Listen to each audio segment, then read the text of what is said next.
This is a Fox News alert. 2 gunmen shot dead after opening fire at a free speech event in Texas. Critics say the event may have actually instigated the attacks. Going to join us right now to respond in an exclusive interview is the organizer of that event, Pam Geller. Thank you very much for joining us from our Dallas newsroom, Pamela. So, thank you for having me. First of all, we'll get into, the critics out there who now say you shouldn't have had that event in the first place. But tell us what happened last night. We had a free speech conference, and clearly what happened is indicative of how very vital this conference was needed. The idea that there's a violent war, there is a violent assault on freedom of speech, clearly was brought home last night.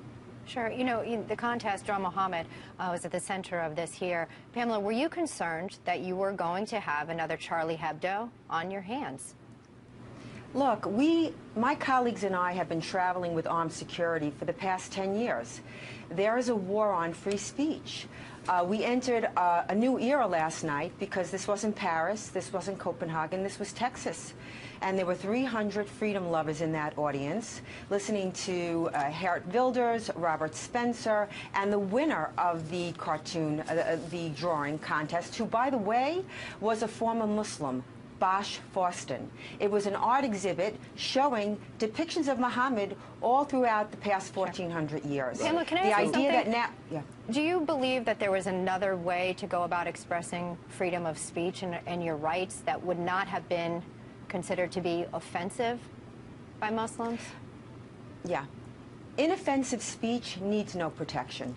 Offensive speech needs protection. So are we to believe that if something offends you, if something insults you, that we should go out and kill people, and that way we can get our way? Because that's really the implication here. I'm not responsible for the violence conducted by others. It's outrageous that this would even be the morally inverted view of the media, that somehow, because we drew a cartoon that 2 gunmen with AK-47s tried to storm the building and shoot up innocent people, and where somehow they're not responsible. Right.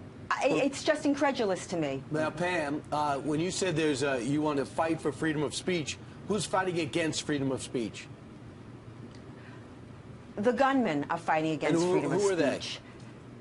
We don't know everything yet, and we're certainly not going to... When you put a conference like this together, it's essentially, do you believe it's the Muslim extremists that are fighting against freedom of speech? Is that what this is about, primarily? We see across the world Sharia enforcement by violent jihadists, but we also see it in the media. The media scrubs, whitewashes the jihadic doctrine. What happened in France could have easily happened here last night. The idea that in the wake of the Charlie Hebdo massacre, that Muslim groups had a conference in the same room, standing with the Prophet Conference in support of the blasphemy laws under the Sharia, in support of the ideology behind the jihad slaughter. So yes, we had a freedom of speech conference, because without freedom of speech, peaceful men will have no choice but to resort to violence. And the First Amendment protects all speech, not just ideas that we like, but most particularly political speech, because who would decide what's good and what's forbidden? The Islamic State? Muslim Brotherhood groups? This is free speech. This is the key issue of our age. And Pamela, you just brought up the event in the same building, in the same room that was in January, where the speakers there were talking about how there's so many people who are anti-Muslim in the country. They had freedom of speech to have their event. You went ahead, you saw that happening there. You said, we're going to have the contrary in the same room. You hired extra security because you felt it was important to make a statement, and you did, didn't you? I did, we did, hundreds of Americans did. That conference that you're referring to was against freedom of speech. They had an unindicted co-conspirator speaking, Imam Siraj Wahaj, who was a 9/11, not a 9/11, World Trade Center unindicted co-conspirator. In the wake, it wasn't even so much as a week after the Charlie Hebdo jihad slaughter. Yep. Wouldn't it have been wonderful if the American Muslim leaders had a conference in defense of free speech? That would have been the way forward. Right, yeah, well, I'm not holding my breath after all these years. Pam, what can you tell us more about the investigation? I understand security drove you home, and one of the security people said to you one of them tried to get inside this gunman, tried to get inside the building, correct? They weren't just waiting. Yes, they told a couple. They told a couple of witnesses that as well, from what I understand. What else can you tell us?